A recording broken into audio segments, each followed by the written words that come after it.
Hei tid, så det at vi en parste av Gjerstamål. Og Gjerstamål snur seg om at Paul Ferre og Ebeier for at ta seg ut fra det som ligger av akkurat Gjersta, her og nå. Vi er velkommen til sendingene. Så får jeg spørre, Paul, hva kjent du ligger av din hjerte der, Paul? Ja, det merkelige hendte da jeg var senest. Og jeg nevnte syndrom om brøytingar, og i løyven noen brøytingar like om noen, og brøytingar som kommer inn og like med, altså, avkjønneligere kan det være, det kan være veldig kjønneligere, men det brøyter nekka i åkken, som gjør åkken, tog beter, mer bonden til han som øyer åkken. Så vi vet at det er lika mokkar i kjøkkereggene.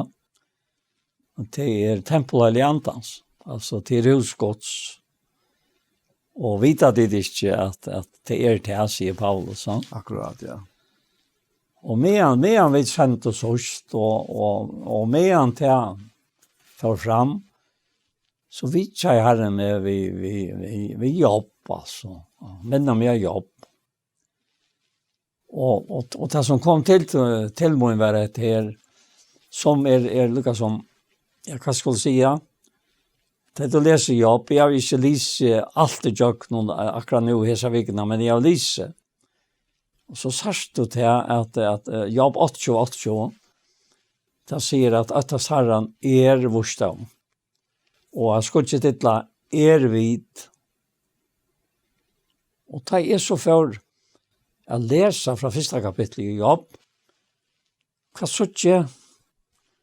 Jeg så ikke til at Herren taler om jobb, og i første kapittel i jobb, og første verset, at i Oslandet bor med vår, og i et jobb, han var avlastende og rettsinte med vår, så kommer det, og i øtta er skått, og helse fra tog som anter.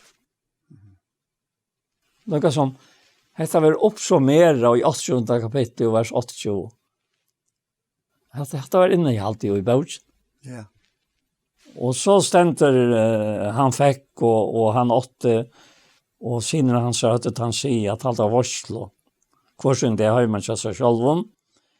Og ta var skjeisiner og trutja døtter. Ta sender på etter innan 3 og søster og så innom. Og bo og ta imen at et og drekka vi ser. Altså der høtt og et landa. Sånn det gleder sammen. Og så stender om jobb. Ja, hver fer. Så varsla hei vere. Tja ta imen øtlån sendte jobb på etter døymon. Halka i teg. Og alla måttene offra i han brenner offer. 8 for kvars torra. Så jobb sier. Det kan være at bøtmoini hava synta og banna god i hjertanen, og så løs gjør det jobb hver fer. Og dette er første innehalt og jobb for øyelig lengt. Det fer fra det gjerrande stedet som her jobb og og det fer holdt inn her som god Så nå ber så av vers 6, og en dag er syner gods komme og stige framfor Herren, og mittlen torra kom også Satan. Og Herren spurte Satan, hva kommer du? Satan svarer, Herren, jeg har ferdig om gjøren og røyk at og fram av henne. Da spurte Herren Satan, hevet du givet tjenere møgnen jobb gator?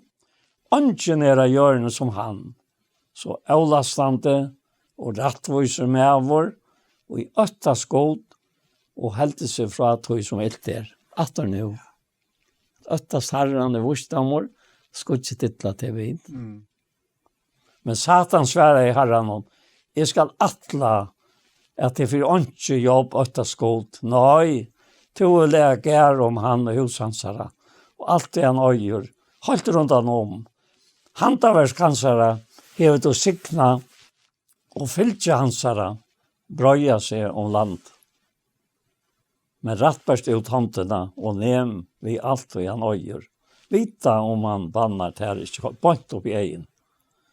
Ta seg herren med Satan. Godt, alt Gott, allt og han øyer i håndtøyene. Bærsmål i hånden selv og måste ikke rette ut håndene. Og så får Satan bostor fra Asjan Herrens. Det var kjølsamt å si til sørst. Vi tog bådskap i Herren, gav og ta og prata sammen. Og så nå sitter vi etter i det. Og dette her ble så livende for meg at jeg så kom hjem, tanteien, og til mye dager. Og om det var tanteien, eller at det var dagen etter, da minnes det ikke, så kjente jeg av meg, jeg måtte fære bortsett fra kjente, jeg måtte lykke som være for meg selv enn å løte, og ta for i øsene. Og til løsene var det Herren kom til meg, at ta seg vi med. Og det som han her mynte meg å være personlig, altså. At jeg er jo like mye at her. Du er ikke din egen. Og det er en løgn hoksan i daglig om det at ikke øye seg selv. Det er alle øye halte seg øye seg selv. Naturlig, altså, menneskelig. Det er mot like, men det er mot lov. Og det var øyne tål som i det. At du skal ikke være så, du skal være moderne vård, altså, var du ikke det, altså. Krev jeg den rett. Hæ? Krev jeg den rett. Og øyne til, ja, og det er jeg ikke oppvaksen vi. Nei. Kanskje det har vi gjort det, at Herren har og synes det lettere å komme i kontakt med meg om det som han vil til. Tog at det stendte jo i 17. Mosebok kapitel 3, at du kjenner fra baden av i den høylige skrifter, som kunne gjøre det vysende frels ved trygg av Jesus. Så det må vel dette. Alt dette her, til å være møvel og gjøre tog, ja. At det er en utrolig 4 måneder, ta et kjemme til dette her og det, at standa i løsens krevjande strøye, og standa som et godsbaden, og ikke lette seg vika, at jeg minnes til, ja, men jeg kan lagt bra 2, ja. At jeg er ved lovene deier fra lovene, sier han her. Og hva sier han, hvor gjør det? Du kan lese det. Er det ikke langer som liv, ja? Ikke det? Ja, det er det neste verset. At det er 3 sørste verset. Hvis du leser teipa i versene, Galaterbrevet 2, og det var 20, sier du, ja? Det er her nere, ja. Enten, tror jeg det er sørst. Ja. Han sier her, er vi lovene deier fra lovene, for at jeg skal liva for god. Er krossfester ved Kristus, og nå er det ikke langer jeg som livet. Nei, Kristus lever ui mer, og livet som er nå livet i holden om, livet i trunne av sånn god som elsker meg og gav seg sjølvan fyrir meg. Jeg setter ikke nøye gods ur gilde. Til fast rettviser vi lov, så er jo Kristus deier til ønskes. Ja. Akkurat her. Ja. Altså, ta kjemer til å hjelpe at du er hansere og ikke din egen. Så opplever du en kolveltende brøyting inni deg selv. Og i tog malet som nå kanskje krever at være vidtjørst og ta en hjelp du skal få for ikke at brøytast selv da. Som han sa baden, ja. Og ikke for å fokusere på at hatta var forferdelig, at jeg miste hatta. Det var utrolig som god der løyen et laksår. Det er ikke at jeg er myntene så god der. Nei. Jeg færer vitt der så løs.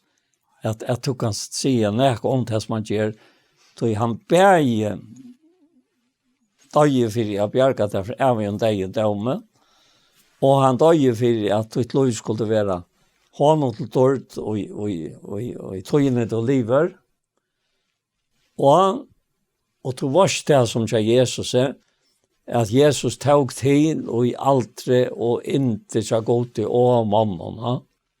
At det her sett vi tøyt liv er så vekkert, det kan ikke være vekkere, ja. Og så leser vi det som vi nå har gjennom samtale med en kort ut her. Og hun begynte i kursen som en selv, og så måtte jeg fære bilen, og så fortsetter vi å prate bilen. Og ta sier det sånn her at jeg fikk en av sånne nei for der og ta kvalitet at sørst for jeg prater ut. Tog at jeg for sang så fikk sove. Tog at Herren taler til meg om det. Og han begynner jo sånn, så kommer ta anden vøytløyka. Så kommer ta anden hånden til gavvar. Altså ta vøytløyka kommer inn og men så kommer ta anden vøytløyka okkara til hjelper stender, ikke? Men han hørte Herren sige et eller annet, det som han kom og tenker om, så kommer ta anden hånden til gavvar. Og han måtte fære opp av hitjo i Bibelen, da han eier ikke ta seg og hitjo igjen. Og så sa han til anden kom veiklagene til hjelper. Men han finner ikke et år, og hver han finner ikke derfra, jo, det stender 18 år. Ja, så og i Rombraun 8, Ja. Alt samverskar ta imot til gåva, som elskar godt. Ta imot som etter rai hans her kall. Alt. Til å si at nå virker jeg til gåva, og så flytter han alt etter iver av jobb. At han har hatt uttalelse her enn jeg har haft om jobb. At han har gått kjent livet som en menneske ved sønn og bøtten. Og nå blir alt ikke fra honom. Altså, det ikke han selv som blir rektor i første og etløv, men bøttene, alt ble ikke, alt som han åtte, det var bare konen som levde etter. Og han sier at det her, som at lite, jobbet til tiden, altså, tåler ikke jobb, og alt det der. Og at det kom til morgen. Og Herren, han løtte som inn i dette her. Øyla nekk kom fram i samarbeid til at alle tar 4 måneder og og i tøy at to tar to misser farløykar eller tar to kommer ut i frostingar og rønter at han kan løya til tryggene og alt tøy han brukar til at syna sin egna person fram meire og i tøyna lika med enn at gjør det før. Hvis du nå får bostor fra jeg sutja til at han øyer til, så enda du i møtløse og i vannløse og alt det, ja. Ja, sannhet. Jeg har alltid skal si sin om at det som jeg har sagt. Jo, at det er, ja, interessant å lust etterpå, men at det er noe som fyller så av meddelende egg. Ja. Og det er dette her til at Jesus eier okkerne. Ja. At han er herre okkara. Ja. Det er faktisk det som er løndarmalet til et meningsfyllt og fyllt liv her og nå. Vi har ofte tås og vi er voksen opp ved at Jesus er frelser i okkara. Og han er jo frelser i alls heimsens. Han er bare for synder alls heimsens. Men til at han vil herre okkara. Det är öliga krävande. Men det är mest sikna som finns. Att det finns inte mer sikna än veriliga och i sån hjärsta. Att här var tidig måten som herra är och outjust och i sån hjärsta. Att han är herremoin. Och det märker så att är alltid är det till rejar att sätta mot egna till sys. Och låta hansara alltså rå och vilja släppa fram äta.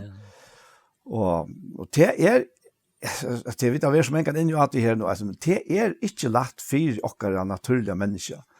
For okkara naturlige natur, kan vi si, ja. Vi er skapt så leisende, men vi er skapt i Guds mynd, og i men Gud ræver seg selv, og mynden av hon ræver seg selv.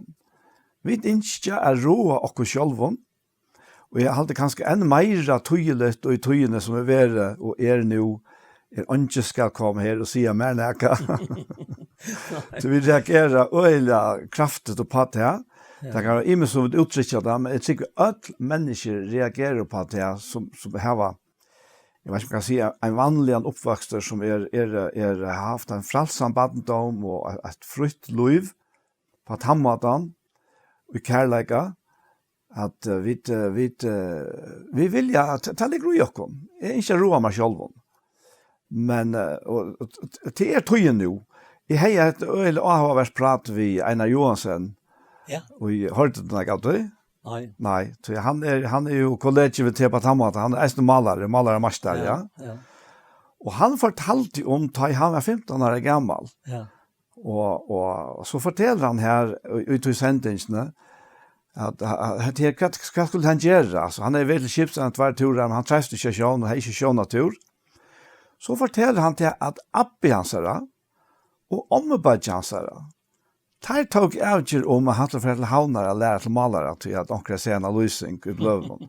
Og så får han til. Ja. Jeg ivest øyla størst, og jeg hadde jeg ikke det at sagt vi er 15 år gamle, du skal sende bort ommebadja til og Abba til, så tar bestemma hver du først. Ja. Så tog er øyla brøtt. Ja.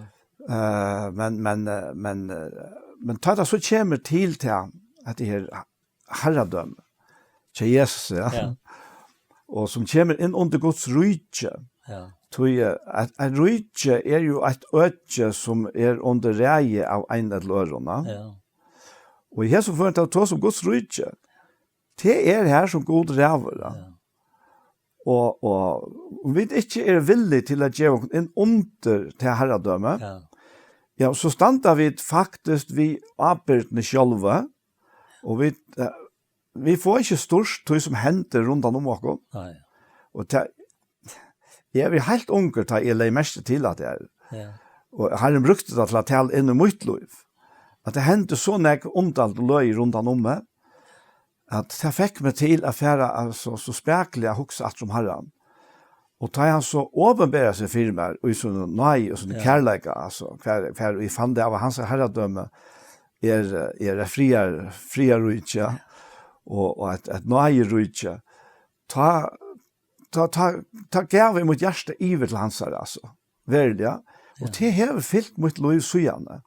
Jeg er ikke fullkommen, ikke på nærkant som helst måte, men allikevel vil jeg si, jeg har lært dette her å kjenne til ta jeg lykkes som Herren setter opp grensene og sier henta vi, ja.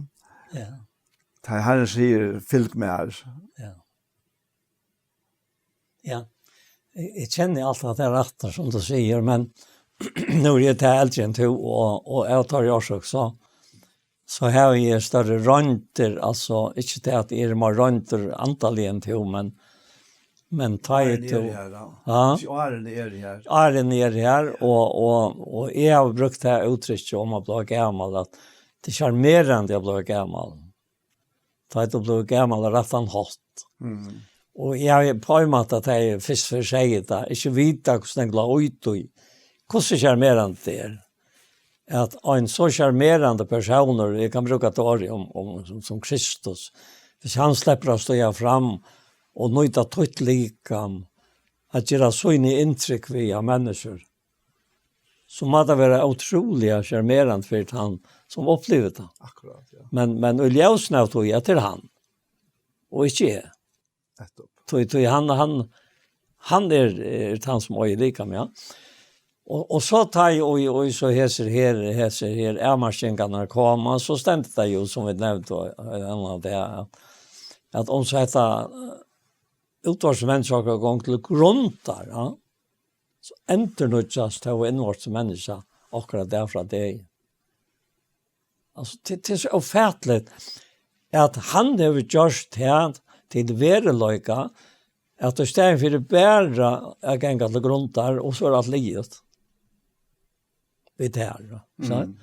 Så nu kommer en annan personer inn i tøyt liv, som er gått sånner, og han, vi antan som du nevnte, antegods, altså, han brøyter til at anten hever til navnet, at han er talsmøver hans her, altså ojok. Ja.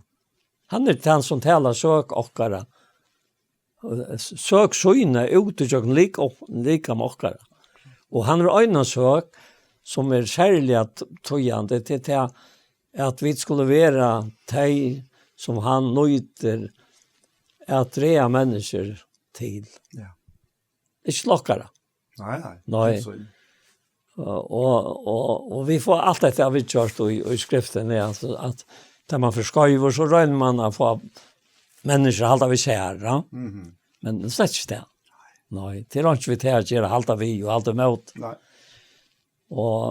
Och i allt att det är så hotäkande tog att han upplevde det näka som du inte kan uppleva utan att tog lika och i tog processen att det gång till grundar lite näckver dyra skatter som gör att det att så enter nutjas detta invarses människa och att därför det sedan då han trångt den alltså gång till grundar det är stockot och lattas det är stått och till latt out att hit är en verklighet.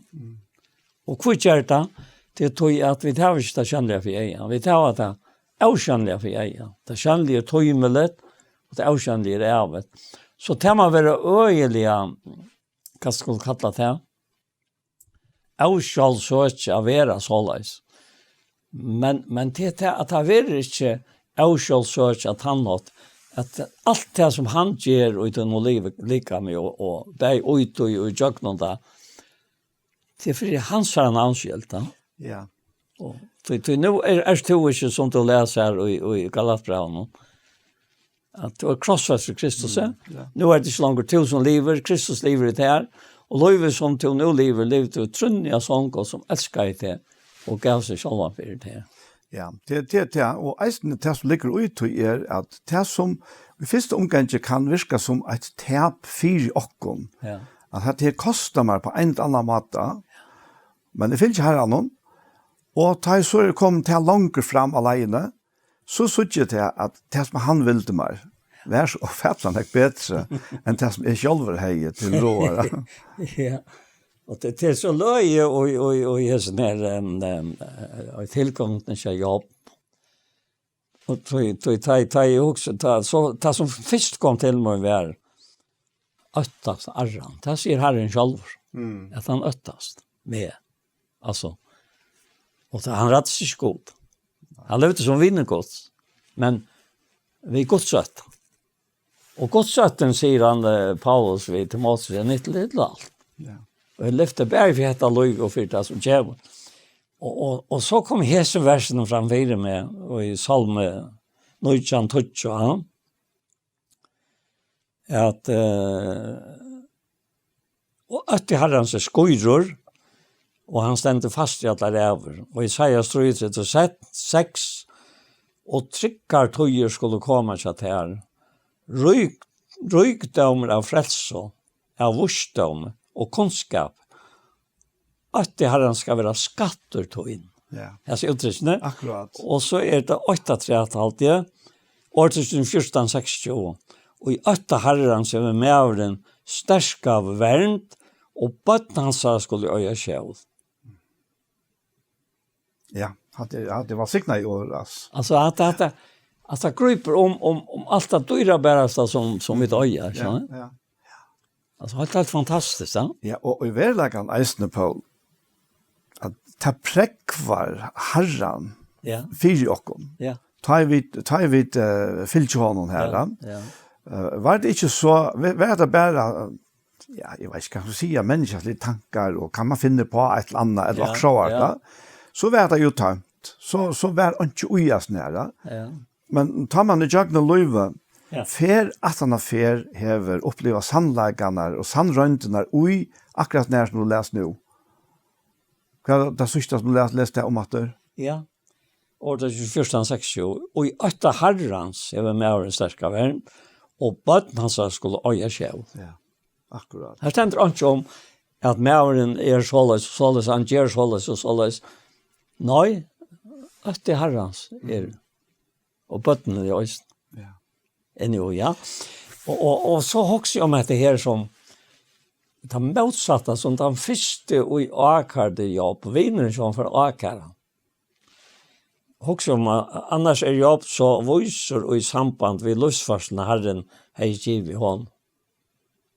Och till att komma in att det kanske är det inte vanskligt som är. Så jag sa det så klart det här en gammal då alltså det här ljus ja. Men jag ska för att pröva om det inte konkurrerar. Då visst också en luststilen som jag upplevde i så kunde det virka som att luststilen var så allt. Men luststilen var en avväxter av tog som god gaven. Ja. Så det är alltid en gåva. Ja. Det är inte något som jobb kunde framlägga i sig själva. Och det görs man grönt av att det är vanliga, vad ska man kalla vanliga dömen om vinen är största av vis. Särskilt att han fisk det här i kapitel 5 och vad han akar till han 4. Han säger här med till annan jag ska bara tacka till döme här. Jobb 4 tror jag. Det säger han igen. Du har själv rattlöjt mång och måttläsar händer styrste to och årtöjne helt i henne snavande uppe och svitsjande knö gör det du stärsk. To. Gör det to. Ja. Och så kommer han var 5 och jobb 4. Men nu det är inte själva att göra. Misser du möte. Nu till ramar till självan är du slien av rassel. Och så säger han detta vid han. Alltså det är självläkare. Alltså hvis detta var självläkare så är det bara varit något som var spalt. Så ja. Men så ständer är det ikke gods at det tog en alit høyt og avlastande lovtøyt vevntøyn? Hoksa der til. Ja, til ofta til og vi kanskje få fra menneskene. Akkurat, ja. Ja, det er ikke det som, og det er det som loven legger opp til, ja. Men ikke kan gjøre seg selv om vi lov og et lov som er avlastende. Hvordan kan man det? Jeg kan ikke. God gav noen vittnesbord i første kapitlet, og nå kjever vineren honom som kommer at trøste han, trutcher vårdere, og andre lykkes skøyver. Hvor er det som vinner, da? Ja, hver er viner, altså. Du også om vinerlige gods, ja. Og i mån til vinerlige fra mennesken, som ikke råkner vi godt. Så er det ikke merkelig? Jo. Men så er det med jeg leser her, så sier Herren med nøva og jobb for løyk. Og det er merkelig å få at jeg knappt inn i samtalen vi han. Vi sitter og prater, og nå er det akkurat som at Herren snakker vi Aaron og Miriam, syskene Moses, her om hvordan han omgjørs Moses. Det har funnet at Moses er her i 4 og Mosebok 6 eller 12, og snakker om det her at Moses den øyneste, han er ikke en etiopiske kona, stender der, og de sier, ja, men Moses den øyneste som Herren nu tar seg vi. Her er ikke tar seg vi akkurat. Og Herren holdt, altså så nær er Herren alltid. Han holdt det, og bøyna ved det, så åpenberer. Han ble det færre ut om, eller ut til samkomst alt det. Og han sier, vet du, hvor spørte til at det var at jeg kunne takke til årene med vine moin og Moses, tjener moin og Moses. Og at det er det samme, at vi han taler annet til annet. Ikke som tar jeg taler til en profet, eller tar jeg taler til en akkurat i dreimon, han tåsar i dreimon og sjøvnon. Nei, annet til annet taler vi han, som tar med over taler en annan mann. Og jeg skal ikke være langt inn i hese søvnene. Altså, Herren vet hvor kiven ser. Herren vet om jeg har til samband med han som vi nå snakker om. Og det skaper godsøtt. Så det satt. Den naturliga människan säger nej till spela kärnlag. Det är inte svettigt som antar går så till. Men anten säger jo. Akkurat, ja. Är sant? Ja, ja. Och det är något så helt otroligt. Ta er så läs det om Noa.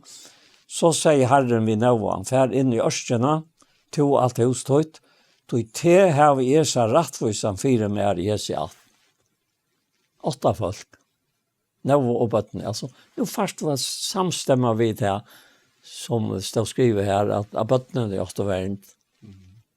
Och jag tror att papen var som han var. Och konan vi. Ja, nämligen. Ja. Ja. Och så kommer jag till här. Här efter att ta gånger tydliga fram av bådskapen från jobb att han levde som han och god så rättvisan för sig.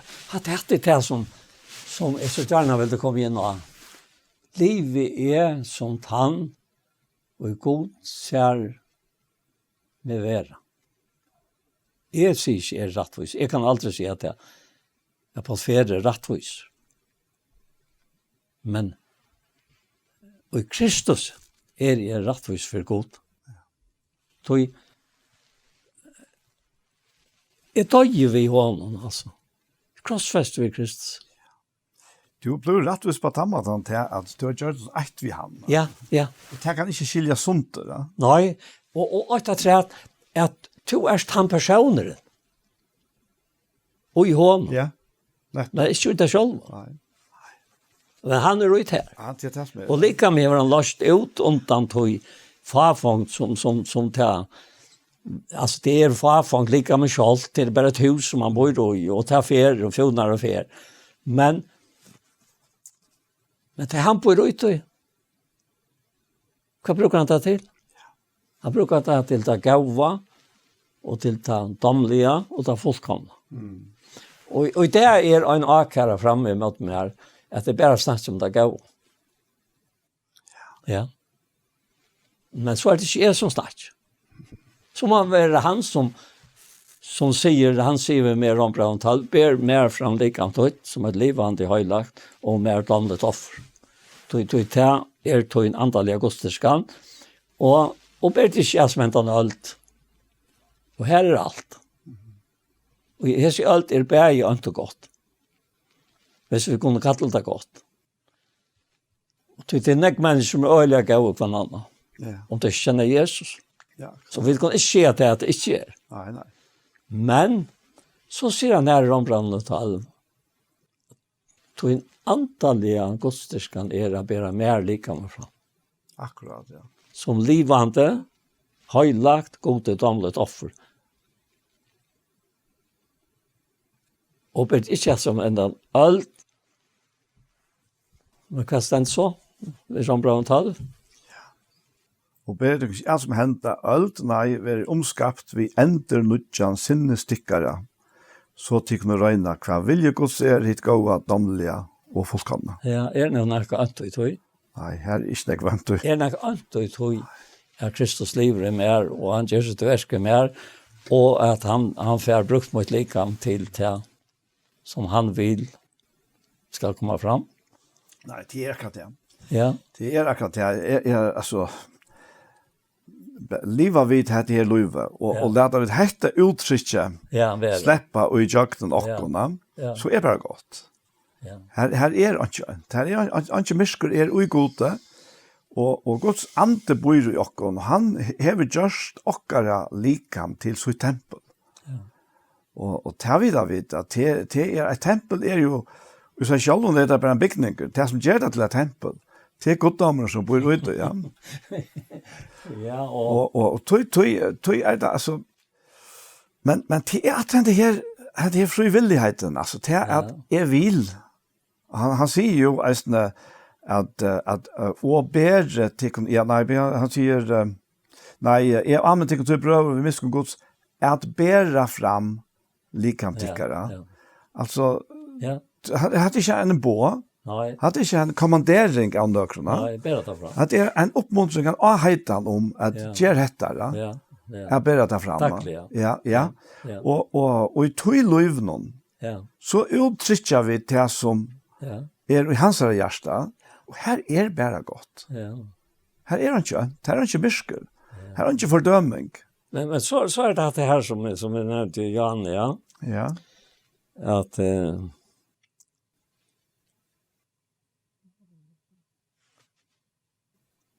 alltså ta i lustforsland blöver och i samsvär vi det som god kär det vera. Akkurat, ja. Ja, och till öliga vanskligt att uttrycka och i åren. Vi snackar också det ett Arne kom här om det här. Kvärt be Paulus de tryggvande i Efesos gera. Det skulle be för alla människor. Ständigt då i Efesbrev 6. Ja. Och så säger han så innan veckan. För mer vi vad manglar Paulus? År. Ja.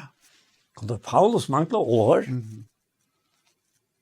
Ja, det han kunde inte bruka sin egna år. Han måste bruka det år. Och det skulle vara ben till andan. Ja. För mer vi, mer skulle vara given år. Akkurat. Ta i lätt upp munnen. Så är vi derve kan kungjera löntamal evangeliums. Och alltså, han var i fängelset. Alltså, är vi derve kan kungjera löntamal evangeliums. För kvar skuld är sände på och i lunch. Och så lägger han sig att jag ska tala om det som jag öja tala. Kvar kan göra det? Ja, det är akkurat det. Kvar kan göra det? Ja. Att vi talar på Guds evangelium, Guds glädjeboskap. Man skulle tro att det är väl lätt att Paulus bara skriva upp från en fel till en annan. Nej. Men jag kom så tankar om här versen här. Ja. Och han säger han spyr nämligen här till ändan så här alltid i Sjätte Korint kapitel 2. Ja. Han säger kvart ord till detta. Ja. Och så är han i 3 kapitlet här som han säger att donaskaper slukt allt här vid det gode vid Kristus ikke at vi av okken sjølvun doa at hugsa nek upp eins og av okken sjølvun. Og så konstaterer han at donaskaper okkara av gode som eisne gjør det okken føra fyra vira tænarar tja nudjo sottmala ikke bokstavs, men anta. Tui bokstaven dreper, men anten ger livant, ja. Att det står i okkon i flertal, alltså okkon. Hvis det bara var sagt om okkon, så gick det inte. Nej. Men nu är han okkara, alltså ett lavit är hansar. Så det han säger okkon, så är det självande han och vit. Han och vit, ja. Han och vit, ja. Och detta är nog så Bibeln är ju skriva vi människoåren, alltså vi brukar det i åren, ja. Men oj texten och ligger till att det antaliga, alltså anten må göra åren i livant. Det anten är till att göra livant vid, det är inte liver som är göra antan. Så han livant gör åren och i okkon, för så att släppa att bruka okkara likam till att livande gör åren för människor. Ja, det är akkurat det. Det är, alltså, Bibeln säger ju om Jesus att han är att han är årgods. Ja? Han är till att uppenbara i året, ja. Det livande i året, ja. Och vid liva faktiskt i förlångelse av tog. Ja. Att han är till livande i året i okkon, ja. Och tog är det så öle moner och att de gamla systemen som var som kort efter fastlagt principen och mannagången och regler och ditt och datt Men det var steindett, Ja. og det kunde ju i bästa fall så kunde det brukas till att peka fram och emot till sanna, till verkliga. Till verkliga åren som Jesus Kristus själv som blev uppenbarad som människa. Akkurat. Och i det uppenbarar han sig eisne som människa. Ja. Men nu är det jöken Ja, okon okon, som tryggva. Som här anda hans är ui okon. Ja. Varst då? Ta Jesus kom in i templet och sa att han brukte templet tid. Så säger han några år. Han säger vad tempel det är. Ja. Ja. Titta har gjort husmått Ja. till handel. Alltså det är öjligt alltså också sig till. Det är öjligt och skilta sig det. Men han som blev människa och kon lykor syndafröjer och det är huset från. Nu är det gjort till en handel. Och det är så människaligt att ha handel. Ja. Och vi vill inte om att vi handla rätt hos det, känner. Men inte klarar det i sig själv, va? Nej. Men han säger, Ja. han säger några ord att rätt här. Ja. Tog att ta templet var ju bara mynten att hur skulle komma. Ja, jag vet det. Och ta säger han det här att han bitar riva detta templet ner. Ja. Så ska han bygga upp efter 3 månader, va? Och tar väl pura chockerade och förvirrade av oss ner. Ja, så. Men så ständigt lagt att säga att han tar sig om tempel likamssyns. Akkurat. Ja. Och det är det som är här i det. Nu sitter vi 3 folk här. Ja. På ena sidan utanför kameran, ja. Ja. Men är kanske den viktigaste personen och just ner. Ja. Och då vi viskar samman som en and. Ja. Och till ser vi viskar som ett likam. Ja. Och vi är tempel likams hansara. Ja. Ja, nu är vi lika. Ja, vi är likam, ja. Så att anti hansara och vi är tempel ja. Ja. Så han viskar och han bor i och han viskar i och. Och detta templet är sammansatt av innehållet i är god färgen och god sonren och god den heliga ande. Ja, och så vidt. Och vitt är det tempel. Ja. Alltså allt är antalet. Ja. Och inte materia etla. Men vitt är och är så lika med ändå, men man ser ett märkligt uttryck här och Santa Grindbrau, så långt så vitt är det lika med vi bort från Herren. Ja, akkurat, ja. Men vi skulle färra bort och lika med Heimers Herren. Ja. Men medan vitt är det lika med. Ja. Är det vid templet som god bor i. Ja. Och viskar utfra. Akkurat, ja. Ja. Ja. Till nämligen ja. Det är det som ger månen, va? Ja, det är det som ger målen. Ja. Ja, nettopp, ja. Ja. Ja. Och så också jag om så kommer jag sig tankarna fram att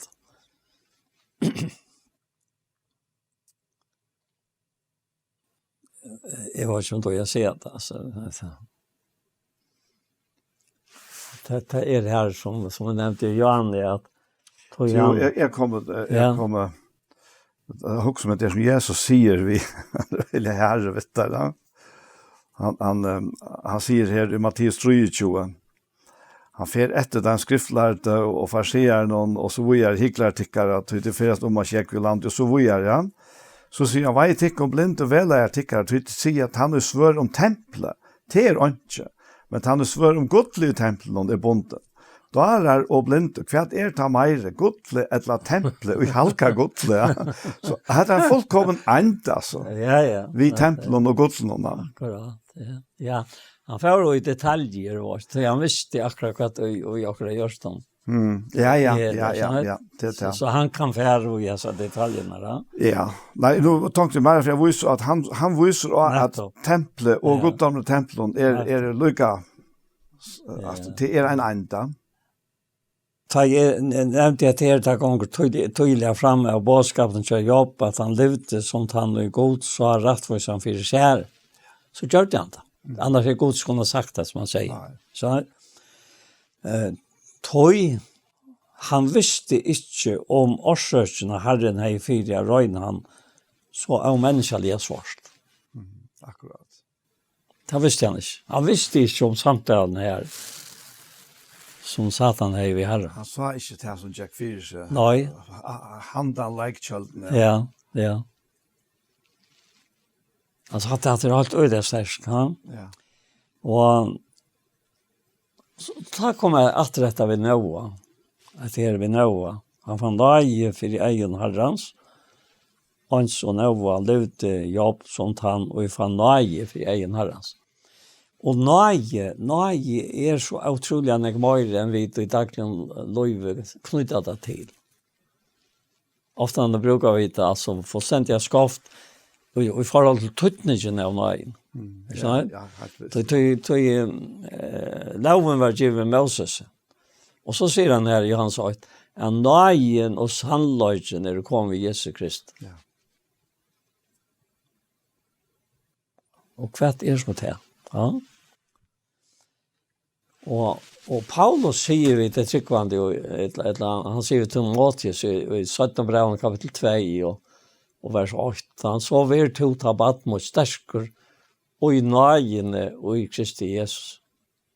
Og så sier han til som du har hørt med tala for mange om vittnen, for at trofast om mannen til henter som atter førfjell eller andre. Og så framvis, ja. At det er ikke helt utrolig vi har sett nøyene, tar vi også om henne. Og så blir han også i Hebreabran 4:16. Det her at hvis nu så jobb levde i nøyene, så vi han vi derve stod jeg fram for ha sett en nøyene. Så han kunde få miskon og finna nøye til hjelp i rettere tog. Altså, og miskon merker til at du først ikke til som du har oppe på det, og nøye merker til at du først som du ikke har oppe på det. Akkurat. Jeg skjønner? Jeg spør tingene her. Ja.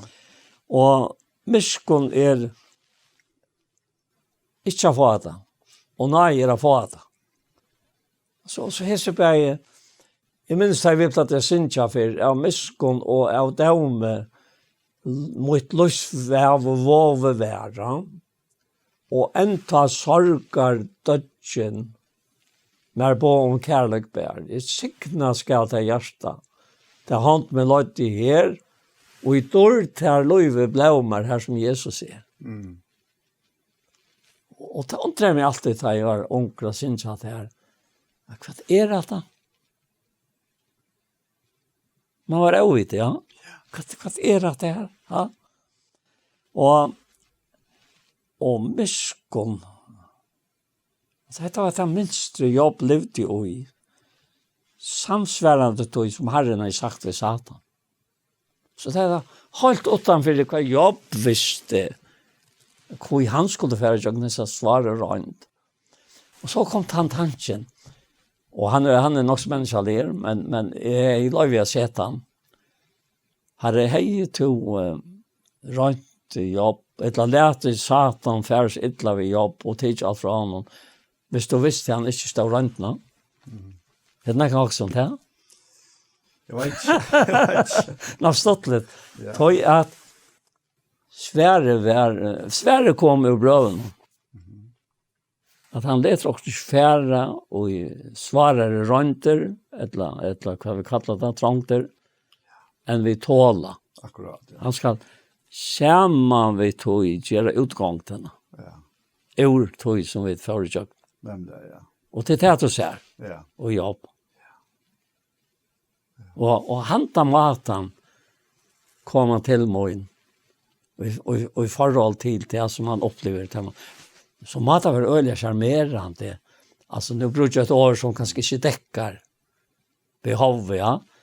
Altså, det var øyelig charmerande at leta seg bruka til det sørste. Så han øyet inn til det sørste. Lika mer han sa det. Skjønner?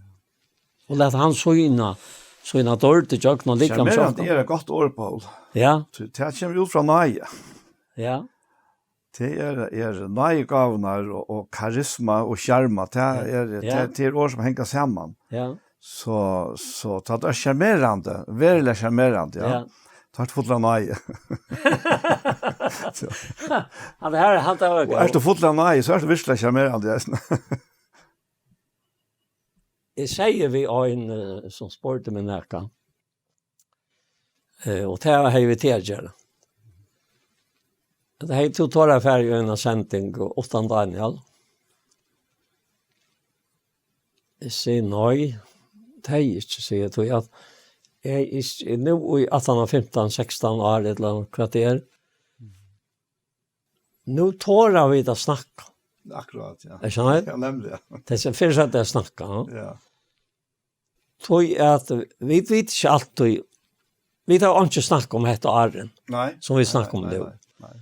Och i sig själv är det att under akkurat med att jag tar jag snackar till ett visst och så fortsätter det va.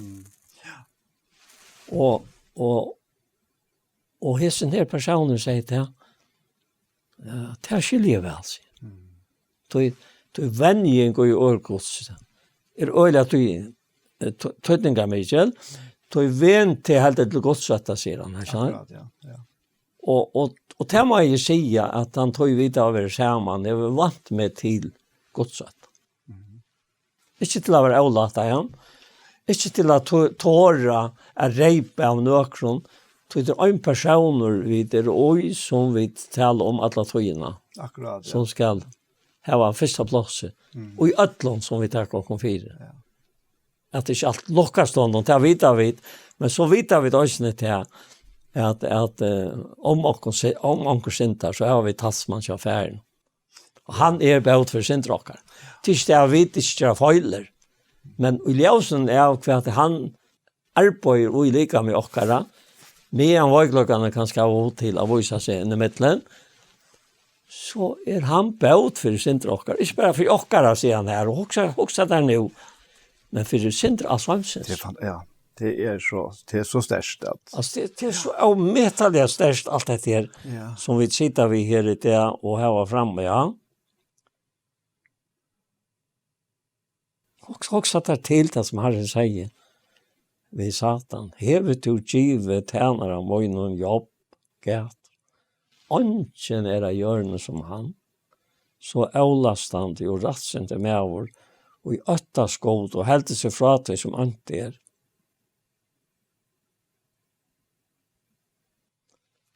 Så det är otroligt alltså. Hvis man lever og i ljøsene av hæsson, så kan du ikke leve bedre liv. Nej. Det är helt visst. Nej. Det är helt visst att det kan man inte. Ja. Du alltså ta I husker om en sån vimmennar tja jobb. Ja. Så husker om den 4 personen som kom in här. Ja, jag vet. Ja. Jag kommer så långt som till han i första syfte, ja. Nej. Men du kan se också om han. Nej, han var alltid vakt omtrent som är där. Ja. Ja, här ständer med andra här om Elihu. Att dessa trutje män gås nu att svära jobb av att han var rättviser i egna ejon. Akkurat. Det var tarra domer. Ja. Men det var inte så att god så han. Han fick inte en kilo på han. Nej, det fick skil på han. Det är gott. Ja. Och jag bara läsa lutsinter här till allt sånt sagt. Det ständer att ta tendreis reie Elihu Busits sonar Barakels av Atrams. Han var ytterligare jobb till han gör sig själv rättvisare än god. Och vi hinner trutja viner han sa att det visste inte svära och dömde ta jobb säkert. Ja. Elihu har stäckat så länge som där tog sig jobb av att han var äldre än han. Ja. Men då han sa att det så trutja men visste inte svära mig att händas rej han sa. Så tog det Elihu och sitter sonar Barakels till året och säger ungra aldrig och till gamla män tog fyrnäst jag kommer inte att säga till kon till jag vet. Jag huxar att aldrig till alla och inom många år kunde jag visdom. Men nej, det är anden och i människan och anda blåster hins allvalda som djävert heimon vit. Ja. Och så rätt. Ja. Rätt. Ja. Ja, det är alltså. Men kvar världen Elihu alltså. Vi får veta han är från hantan och för att han är va. Ja. Men jag tycker han var en uppenbarelse av Jesus alltså. Om inte beinleis så går så det att som det ständer om Gideon, han en klatte sig i Gideon, att han är så för en klatte sig i Elihu. Ja. Och uppenbarelse så i visdom. För det han var det enaste att han och 4 personer här som det var några kilo ja som Ja, det är som vi får sin långkor och så att dessa människor har givit upp, tar trutjera, och hästen har sagt så utan, så säger god näck. Att Jobb skulle bia för hästen timmel. Ja, akkurat. Han tog sig ett om för Jan. Det han hört inte någon annan än Jobb. Ja. Ja. Alltså det uttryck han brukar här. Du kan läsa det som Jobb säger Herren säger vi Jobb. Ja. Jag har alltid hörskat väl till ändan och är inte finnet det så ska jag bara säga att det sista som jag ska säga. Ja. Att all baugen Jobb. Alltså all baugen lyser Jobb liva. Viser ju att han var rättvis för gode. Och jag tog vite att skutje titla. Ja. Alltså han levde rättvis och i rättvis och gods. Och skutje i titla. Men han vinen dömde han självrättvisa. Och det var orsöken för att god vill till han bya. Ja. Hur är det ständer här till hånda? Ja, Ja, bya för teckna. Ja, jag huxar om ta Sverige Jobb. Herran och säger jag vet att du kanst allt och du sätter 4 här och gör utinna. Kvar han och vi skila löse mycket ratut. Och det var det som Herren själv spurte att var kapitel långt fram. Kvar han som vi skila lösen åron mycket ramut. Ja. Och så säger Jobb här, jag måste säga, jag tar som det är skilt inte, om det är värmar och underfullt och som är fäta inte. Men hör nu så ska jag tala, jag ska spyrja till og du skal lære meg, det er det som Jobb sier vi Herren. Og ikke utan til i tøyentene søtte jeg i hørst om til, men nå hever eia mitt sete. Jeg tar ikke til alt atter og enkre, og i dusti og øsk. så han sa seg selv han ja, nu vi lukket å komme til jakten, alt det der, nå lov vi bok om en større pers kanskje her. Ja. Men så efter att Herren hade talat här så år vi upp, säger Herren vi Elifas till man inte. Vreie mun tendra mot det här och bara vinner man och tog Till tid har vi inte talat rätt om mig ens och tjänar mun jobb. Tjänar till tog tjej tarvar och tjej väckrar, färre till jobb, tjänar mun och offret här som bränner offer 4 tickon. Och jobb tjänar mun skall bia 4 tickon. Ångan utan han bön höjre så lät inte vanligt rama tickon. Till tid har vi inte talat rätt om mig ens och tjänare min jobb. Så får Elifas det man ytter bildat så hittar och så får namma tittar. Och gör det som Herren har sagt vittar och Herren bön har det jobb. Fantastiskt. Ja, det är alltså. Det är så fantastiskt. Östligt. Alltså här är inte fortskap. Nej, här är inte fortskap. Nej, här är inte fortskap. Och jag håller faktiskt jobb. Jag har också inte för på men det blir akkurat som en sån skärma smältning av gudommen och människan. Ja, akkurat. Ja. Det är det. Ja. Alltså, tar du läsa ändan eisne. Och det gör vi inte. Men det gör Herren tog i hand. Ja, till Herren. Det gör sitt vers. Ja. Allt det här börjar vi Herren. Ja. Men han visar i jakten allt det här. Så visar han 4 jobb. Att han är virkelig intresserad i någon. Ja. Och att han sätter han faktiskt en måte att ta sig att det är en profetisk fram till kvar Jobb blir en mynd på likam Kristus. Ja. Att det är en uppgave som han lägger till Jobb här, att bia 4. Fyra orättvis. Ja. Det är en uppgave som vi som Kristi likam har vid det eisne. Ja. Att vi bia. Och vi bia just det Kristus är, vi är satt vid goda. Ja, eisne det. Ja. Ja, vi kan ta det här verset vi efter touchen där. Att det hittar förra ända vi har en bön har det jobb så sitter touchen där Herren väntar lagt no jobb så han bär för vindman och så innan.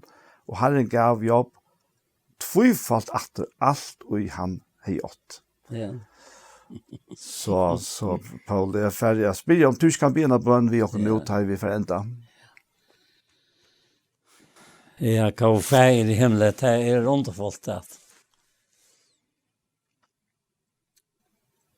at du leier seg atlanen fra även och och att du är god och att du är han som valtar öll. Och herre vet bara undrast som vi har sitt här så låt men han tog man samma vet här. Och ge herre att han ska vara ockara. Det som du säger själv att han då för allo och dotcha för center hemsens. Att det kallar det kan inte långt tjänare. Det har vi då haft. Väron är vi så låtna. Nej. Tyckon har vi kallar viner. Det är allt det som är vi hörst av färger munnen. Har vi kungjort tyck. Herre. För att underfullt det har det har sitt här samman. Och segna till och tro i herre. Segna till hesa. Han båskap herre. Låt han verliga. Kira till livant i många just. Vi ber dig om det och tacka för allt. Och i Jesu namn, ja. Amen. Så vi kommet til endan av hesen parten av Gjerstamal. Og jeg heter Daniel Adol Jakobsen. Og jeg er ferdig at takka for meg. Og jeg takker etter for at Paul har vært sammen med meg hese løtene. Og for jeg takker Anje for til arbeid som hun gjør. Så at det er mulig at det har vært tidlig opp, og at det har vært kjent, Bæg og Iktus, og eisene settene av Kjei. Så, og som vi da nevnt av eisene, så hese parstaner av Gjerstamal, som her til tikner opp, der jeg suttje av YouTube-kanalene Tja Iktus. Så jeg får bare enda vil jeg si, tusen takk for Jesus for.